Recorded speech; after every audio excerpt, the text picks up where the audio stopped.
चलिए, तो आज की वीडियो हम देखने वाले हैं नर्वस सिस्टम। चूँकि हम काफ़ी दिनों के बाद आए हैं तो कुछ टॉपिक जो हमें पहले बताए गए थे उन टॉपिक्स के ऊपर वर्क करने वाले हैं। ये टॉपिक जीएनएम या किसी भी प्रकार के अगर आप मेडिकल फील्ड में हैं तो वो आपको काफ़ी काम आएगा। बाकी ऐसी कोई टॉपिक नहीं है, 10th या 12th में भी ये टॉपिक मैंने कहीं पढ़ी थी, मेरे को याद आ रहा है, ठीक है।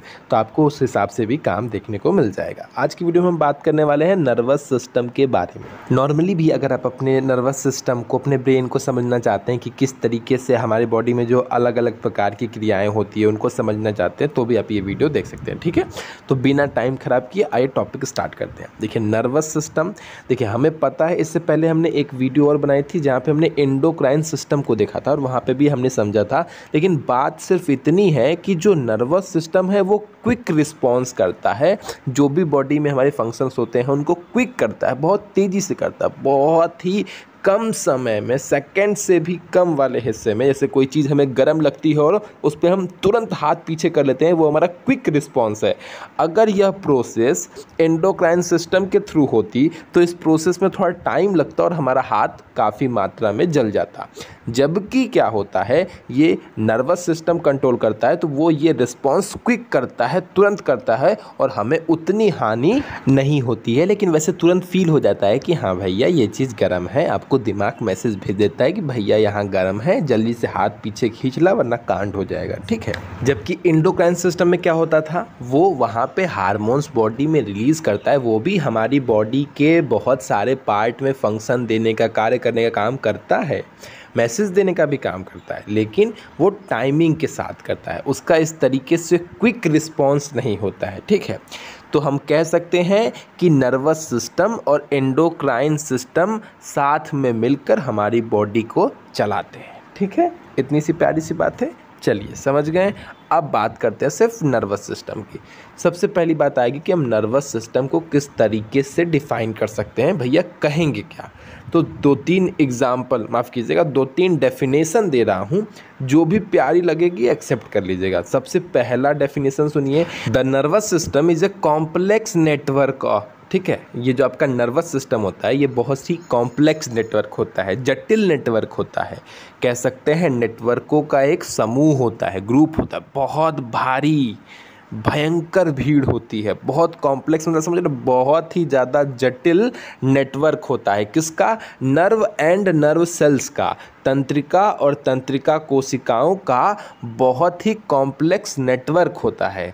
और ये जो नर्व है, ये जो नर्व सेल्स हैं, वो किन से मिलकर बनी होती हैं? तो वो न्यूरॉन से मिलकर बनी होती हैं। तो अगर हमें मोटा मोटा कहना हो, माफ़ कीजिएगा, पतला पतला कहना हो कि नर्वस, मतलब हमारा जो नर्वस सिस्टम है वो किससे मिलकर बना है, तो हम कह सकते हैं कि सारा नर्वस सिस्टम हमारा न्यूरॉन से मिलकर बना है, ठीक है। सबसे छोटी यूनिट क्या हो जाएगी? तो न्यूरॉन्स हो जाएगी। तो nervous system nerve and nerve cell से मिलकर बना है और जो हमारा नर्व सेल्स हैं और या जो हमारे नर्व हैं वो न्यूरॉन से मिलकर बने हैं। तो न्यूरॉन से मिलकर हमारा नर्वस सिस्टम बना है।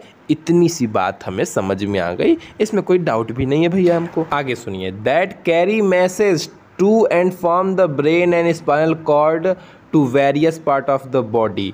जो न्यूरॉन्स होते हैं यही मैसेज को कैरी करने का काम करते हैं through the brain and spinal cord, brain से स्पाइनल कॉर्ड के रास्ते बॉडी के अन्य पार्ट तक पहुंचाए जाते हैं। जो मैसेज आता है उसको जो न्यूरॉन्स होते हैं वो ब्रेन से लेके स्पाइनल कॉर्ड के थ्रू हमारे बॉडी में जिस भी जगह मैसेज पहुंचाना होता है वो पहुंचाने का काम न्यूरॉन्स करते हैं, ठीक है। कौन कर रहा है? न्यूरॉन कर रहा है। वही मैसेज को कैरी करता है और ब्रेन से उठाता है स्पाइनल कॉर्ड के रास्ते, बॉडी के जिस भी पार्ट में वो मैसेज पहुंचाना है। मान लीजिए आपने हाथ से कुछ चीज़ को टच किया और वो चीज़ गर्म है तो हाथ की उंगली तक उस मैसेज को पहुंचाना है।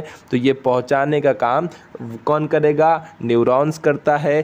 कैसे करेगा? स्पाइनल कॉर्ड के थ्रू करता है और फिर वो हाथ से होते हुए आपकी उंगली के पास मैसेज पहुंच जाता है कि भैया गरम है, पीछे खींचला वरना जरी जाई हथवा, ठीक है। लाड प्यार में आके पढ़ाई करके ढेर सौखा जिन, क्योंकि जितना टाइम आपको बोलने में लग रहा है कि हाँ मैसेज वहाँ से आएगा, फिर स्पाइनल कॉर्ड के रास्ते होते हुए फिर आपके हाथों के पास आएगा और आपको फिर उंगली तक जाएगा और बताएगा कि पीछे खींचना है, इतना टाइम आपको ब्रेन सिग्नल भेजने में लगता नहीं है। ये काम माइक्रो सेकेंड में हो जाता है और आपको पता नहीं, वरना आप इतनी जल्दी रिएक्ट कैसे करते हैं? कुछ गर्म छुआ तुरंत हाथ पीछे करते हैं ना, तो उसमें क्या इतना टाइम लगता तो आपका हाथ बचता? वो हाथ एक अच्छा खासा, इतने कम टाइम के बाद भी अगर कोई बहुत ज़्यादा गर्म चीज़ से टच हो जाता है तो फूल जाता है, छाले पड़ जाते हैं, इतने कम टाइम के बाद भी। और अगर इतना लेट रिएक्ट करता तब का ही होता, भगवान मालिक है। तो एक बार मैं आपको वो प्रोसेस बता देता हूँ, फिर आपको मन में क्लियरिटी हो जाएगी। जैसे आपने किसी गर्म चीज़ को छुआ तो यहाँ से फिर न्यूरॉन्स के थ्रू मैसेज जाता है और मैसेज हमारी स्पाइनल कॉर्ड के थ्रू होता हुआ ब्रेन के पास जाता है। अब ब्रेन उसके ऊपर रिएक्ट करता है और वापस से वो न्यूरॉन्स के थ्रू मैसेज आता है स्पाइनल कॉर्ड के होता हुआ, जिस भी बॉडी पार्ट में रिएक्ट करना है या जहाँ पे कोई प्रॉब्लम हुई है वहाँ पे मैसेज जाता है कि भैया जल्दी से हाथ पीछे खींच लो क्योंकि गर्म है। बात समझ में आ गई? तो ये इतनी सी प्रोसेस होती है हर बार। आपका जो एक रास्ता का काम कर रहा है वो कौन कर रहा है? स्पाइनल कॉर्ड, और उसके थ्रू आपके पास मैसेज जाता है। ठीक है, इस बात समझ में आ गई? चलिए अब हम आगे की तरफ देखते हैं। हमने डेफिनेशन समझ लिया, और भी 2-3 प्रकार की डेफिनेशन मैं आपको दे देता हूँ सामने, देख लीजिएगा, समझ लीजिएगा। तो इसमें मुझे कुछ खास पढ़ने की ज़रूरत नहीं है, क्योंकि सभी लोग घुमा फिरा के हर प्रकार की जो डेफिनेशन है वो बतिया यही कहेगी कि जो आपके नर्व सेल्स होते हैं या जो न्यूरॉन्स होते हैं वही हमारी बॉडी में मैसेज को ले जाने का काम करते हैं। ब्रेन से कोई सिग्नल आया या उस पार्ट से, उस बॉडी पार्ट से कोई सिग्नल आया तो उसको ले जाने और ले आने का काम न्यूरॉन्स ही करते हैं। यही बात घूम फिर के हर कोई बताएगा। और मैं थोड़ा सा पढ़ भी दे रहा हूँ। Your nerve system uses specialized cell called neurons to send signals और messages all over your body. ठीक है, वही बात हो गई। आपकी पूरी बॉडी में भेजने के लिए जो स्पेशलाइज्ड सेल होती है वो न्यूरॉन्स होती है, वही सिग्नल को या मैसेज को ले जाने का काम करती है आपकी पूरी बॉडी में। ठीक, ब्रेन से बॉडी में और फिर बॉडी से ब्रेन में, जहाँ भी ले जाना हो काम वही करेगी। ठीक है, तो मैंने इसकी हिंदी इंग्लिश दोनों लिख दी है, अलग अलग प्रकार के डेफिनेशन दे दिए हैं। जो प्यारा, जो अच्छा लगे चूज़ करके लिख लीजिएगा। ठीक है, अब आगे चलते हैं। थोड़ा ब्रेन के या मतलब आपके जो स्पाइनल कॉर्ड हैं, माफ़ कीजिएगा, जो आपका नर्वस सिस्टम है उसकी कुछ और बातें आपको बता दूं, फिर उसके बाद हम इसके टाइप्स की तरफ चलेंगे। वैसे टाइप्स ना कह के हम ये कहें कि नर्वस सिस्टम किससे कंबाइन होकर बना है उसकी तरफ चलेंगे। सबसे पहले कुछ अन्य बातें जान लेते हैं। जैसे नर्वस सिस्टम जो है वो हमारे बॉडी का कमांड सेंटर होता है, सीधी सी बात है, जानते रहेंगे, आपको लिखने में आसानी होगी, एक्स्ट्रा लाइन के तौर पे आपको काम करेगा। इसकी ओरिजिन आपके ब्रेन से हुई है। It controls your movement, thoughts and automatic response to the world around you. ठीक है, ये आपके सभी चीज़ों को कंट्रोल करता है, आपके मूवमेंट, आपके थॉट को, ऑटोमेटिक रिस्पॉन्सेस सभी को कंट्रोल करने का काम करता है जो भी आपके आसपास हो रही हो। ठीक है, it also controls other body system and process such as digestion, breathing and sexual development. ये आपके बॉडी के अदर भी जो प्रोसेसेस हो रही हैं, आपके बॉडी में फंक्शंस हो रहे हैं, उनको कंट्रोल करने का भी काम यही करता है। एग्जाम्पल के तौर पे कहा गया है डाइजेशन हो गया, चाहे ब्रीथिंग हो गया, रेस्पिरेशन हो गया, ये जो सेक्सुअल डेवलपमेंट की जो प्रोसेस हो गई, ये सारी चीज़ों के ऊपर वर्क यही करता है। इसको कंट्रोल करने का काम भी आपका नर्वस सिस्टम ही करता है। Your nervous system guides almost everything you do, think, से और फील। चाहे आप जो भी कुछ सोचते हैं, जो भी कुछ बोलते हैं, जो भी कुछ महसूस करते हैं, वो हर एक चीज़ को कंट्रोल करने का काम आपका नर्वस सिस्टम करता है पूरी तरीके से। आप इस चीज़ को कई तरीकों से कह सकते हैं। और लास्ट में, it also play an essential role in the things your body does without thinking, such as breathing, blushing, blinking. ठीक है, कुछ ऐसी चीज़ों में ये हेल्प करता है जो हमारे लिए बहुत इसेंशियल है, बहुत ज़रूरी है, और वो चीज़ बिना थिंकिंग के करता है, यानी कि उस चीज़ को करने के लिए हमें सोचना नहीं पड़ता है। जैसे हमारी आँखों की तरफ कुछ आए तो फटाक से हमारी आँख अपने से ब्लिंक कर जाती है, इसके लिए हमें कुछ करना नहीं पड़ता है, हमें सोचना नहीं पड़ता है, ठीक है। ब्रीथिंग के लिए हमें नहीं सोचना पड़ता है कि भैया अरे सांस भी लेना है, सांस लेते रहो, सांस नहीं लेंगे तो हम मर जाएंगे। ब्लशिंग करने के लिए भी हमें सोचना नहीं पड़ता है। ये कुछ ऐसी प्रोसेस हैं जो विदाउट थिंकिंग हो जाती है, अपने से लिए हो जाती है, और ये उन्हीं सभी प्रोसेसेस में एसेंशियल रोल प्ले करता है, ठीक है। कौन? आपका नर्वस सिस्टम। तो ये मैंने सारी चीज़ें बता दी। अब ज़रा सा इसके बारे में समझते हैं कि नर्वस सिस्टम किससे कॉन्सिस्ट होकर, किससे मिलकर बना है। इसे ही समझना सबसे मेन चीज़ है। तब आइए उसे देखते हैं। तो देखिए, ये जनरली 2 पार्ट से मिलकर बना होता है। एक आपका सेंट्रल नर्वस सिस्टम और दूसरा आपका peripheral nervous system. Central nervous system को शॉर्ट में हम CNS भी कहते हैं और पेरिफेरल नर्वस सिस्टम को हम शॉर्ट में PNS भी कहते हैं। चलिए अब एक एक करके बात करते हैं। सबसे पहले बात करते हैं सेंट्रल नर्वस सिस्टम की। तो जो आपका सेंट्रल नर्वस सिस्टम होता है यानी कि CNS होता है, वो आपके 2 चीज़ों से मिलकर बना होता है। यानी कि इसके अंतर्गत आपकी 2 चीज़ें आती हैं। क्या? आपका ब्रेन आता है और आपका स्पाइनल कॉर्ड आती है, ठीक है। इनसे मिलकर आपके सेंट्रल नर्वस सिस्टम यानी कि CNS का फॉर्मेशन होता है। सीधी सी बात है, हमने बात इतनी समझ में आ गई। सेंट्रल नर्वस सिस्टम के अंदर कौन कौन आता है? ब्रेन आता है, स्पाइनल कॉर्ड आता है। हमें पता है ब्रेन जो हमारा है वो स्कल के अंदर प्रोटेक्टेड रहता है, या हम कह सकते हैं ब्रेन हमारा स्कल के अंदर कैद रहता है, स्कल के अंदर बंद रहता है। इस तरीके से भी कह सकते हैं। स्कल यानी कि हमारी जो खोपड़ी है, उस खोपड़ी के अंदर ये बंद रहता है। जबकि स्पाइनल कॉर्ड क्या होता है? तो एक लॉन्ग ट्यूब लाइक स्ट्रक्चर होता है जो कि हमारी ब्रेन से ही कनेक्ट होता है, और ये भी एक प्रकार की हड्डी के अंदर प्रोटेक्टिव रहता है, प्रोटेक्ट रहता है, या एक प्रकार की हड्डी से घिरा रहता है, या एक प्रकार के पिंजरे में बंद रहता है। और उसका नाम क्या है? उसका नाम है वर्टिब्रल कॉलम। वर्टिब्रल कॉलम में ये आपका एक तरीके से प्रोटेक्टेड रहता है। तो हमने इतना भी समझ लिया कि ब्रेन और आपका स्पाइनल कॉर्ड दोनों एक प्रकार के प्रोटेक्टिव बोन के थ्रू कवर रहते हैं, ठीक है। आगे चलते हैं। अब इन दोनों के ऊपर एक बहुत पतली सी मेम्ब्रेन पाई जाती है जिसे कहते हैं मेनिंजिस, ठीक है। इन दोनों के ऊपर स्पाइनल कॉर्ड जो होता है, उस स्पाइनल कॉर्ड के ऊपर एक पतली सी मेम्ब्रेन पाई जाती है जिसे हम कहते हैं मेनिंजिस, ठीक है। तो ये चीज़ भी आप जानते रहिएगा। इतनी सी बात समझ गए। बाकी जब हम डिटेल में पढ़ेंगे तो ब्रेन में कितने प्रकार होते हैं, क्या क्या चीज़ें हैं, उन्हें हम ध्यान से देखेंगे। फिर स्पाइनल कॉर्ड को भी देखेंगे। अभी हम नॉर्मली ब्रेन को ऊपर से देख के आगे बढ़ जाते हैं। तो ये था हमारा सेंट्रल नर्वस सिस्टम। अब बात करते हैं पेरिफेरल नर्वस सिस्टम की। अब बात आएगी कि पेरिफेरल नर्वस सिस्टम क्या है। चलिए, सेंट्रल नर्वस सिस्टम में समझ में आया कि 2 चीज़ें थी, ब्रेन और स्पाइनल कॉर्ड, और इससे मिलकर ही आपका ये बना हुआ है। लेकिन पेरिफेरल नर्वस सिस्टम क्या है? तो ध्यान से समझिएगा, बड़ी समझने वाली चीज़ है कि ब्रेन एंड स्पाइनल कॉर्ड से निकलने वाली जितनी भी न्यूरॉन्स होते हैं, यानी कि ब्रेन और स्पाइनल कॉर्ड को छोड़कर, ठीक है, ध्यान से समझिएगा, ब्रेन और स्पाइनल कॉर्ड को छोड़कर हमारे बॉडी में जितने भी न्यूरॉन्स होते हैं वो सभी मिलकर पेरिफेरल नर्वस सिस्टम बनाते हैं। यानी कि ब्रेन और स्पाइनल कॉर्ड को छोड़कर हमारी बॉडी में जितने भी न्यूरॉन्स फैले होते हैं वो सभी के सभी पेरिफेरल नर्वस सिस्टम के अंतर्गत आते हैं। सीधी सी बात है, हमें समझ में आ गई भैया?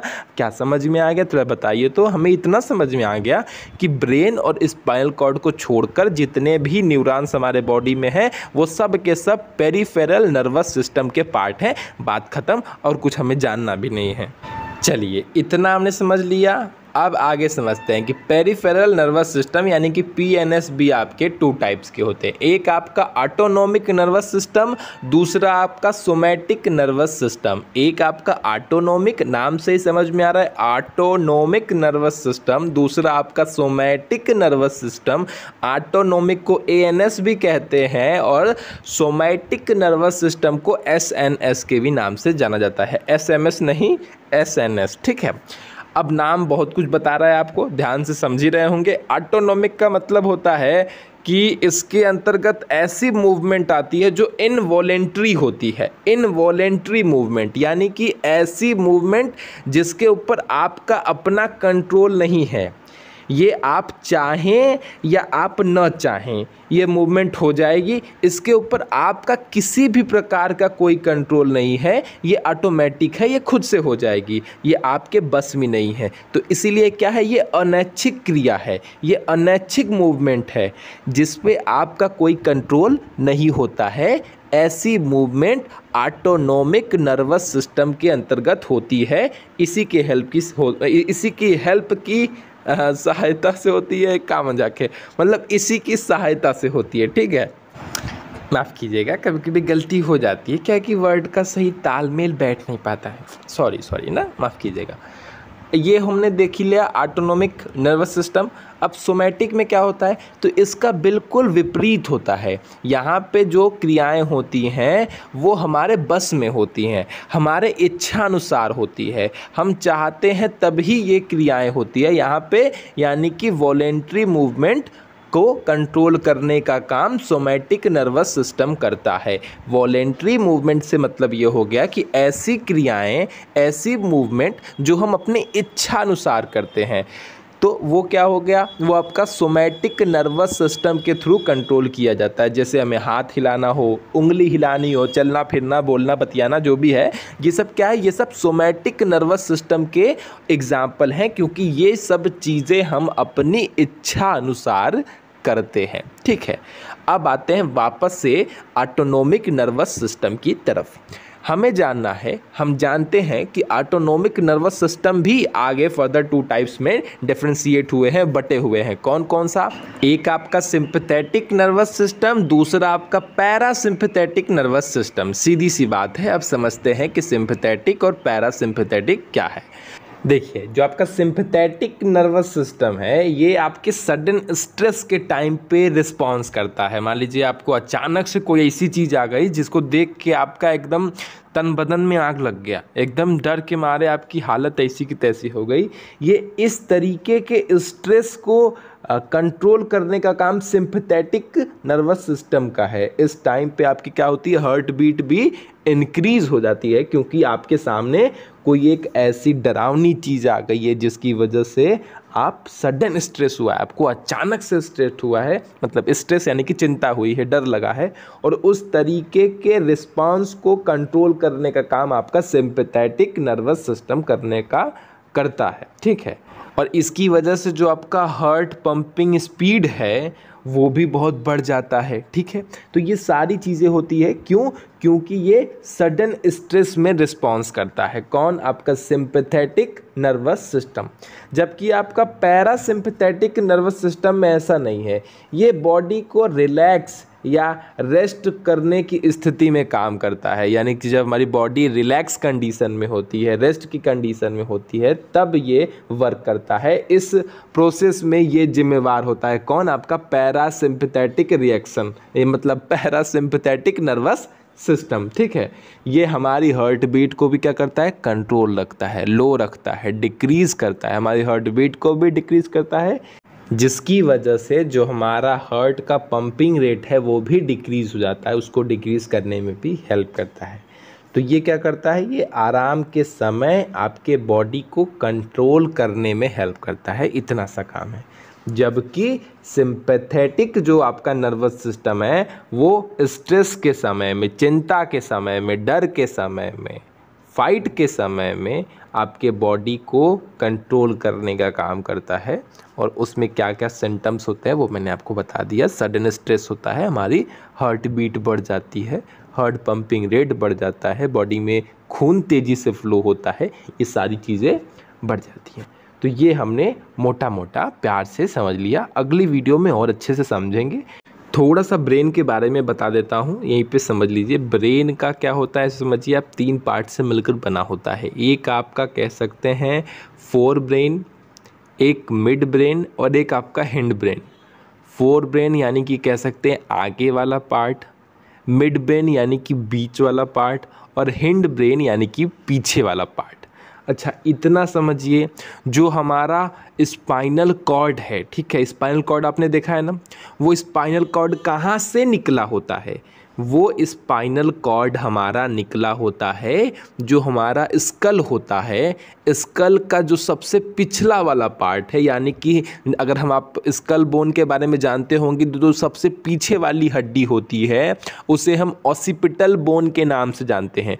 उसी ऑसिपिटल बोन में एक होल होता है, उसी होल को हम फोरामेन मैग्नम के नाम से जानते हैं और वहाँ से ही हमारा स्पाइनल कॉर्ड निकलता है या वहीं से जाके ब्रेन में कनेक्ट होता है। जो भी आप कहना चाहें वो आप कह सकते हैं।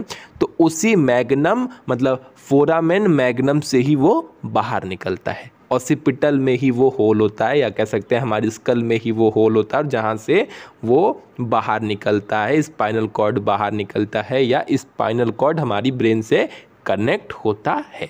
ये बात समझ में आ गई। एक बात मैंने और बतानी थी, मैंने आपको समझाना था। क्या समझाना था? ये समझाना था कि पेरिफेरल नर्वस सिस्टम कहाँ कहाँ होता है। तो वो मैंने आपको बताया था ना, वो इस चित्र के माध्यम से आप बहुत आसानी से समझ पाएंगे कि ये रहा ब्रेन, ये रहा स्पाइनल कॉर्ड। इस ब्रेन और स्पाइनल कॉर्ड को छोड़कर जितना भी आपको पीली पीली ये लाइन दिखाई दे रही है जो हमारे पूरे बॉडी में फैली हुई है, ये सब न्यूरॉन्स हैं और ये सब के सब पेरिफेरल नर्वस सिस्टम के अंतर्गत आते हैं, यानी कि इनसे ही मिलकर पेरिफेरल नर्वस सिस्टम का फॉर्मेशन होता है। जो मैंने आपको स्टार्टिंग में ही बता दिया कि ब्रेन और स्पाइनल कॉर्ड को छोड़कर इनसे बाहर निकलने वाली जितनी भी न्यूरॉन्स हैं वो सब कंबाइन होकर पेरिफेरल नर्वस सिस्टम का फॉर्मेशन करती हैं। उम्मीद करता हूँ सारी चीज़ें क्लियर हो गई होंगी। ठीक है, आज के लिए बस इतना ही। वीडियो पसंद आएगी तो प्यारा सा comment, like, share, subscribe. Tata bye bye, मिलते हैं अगली वीडियो में।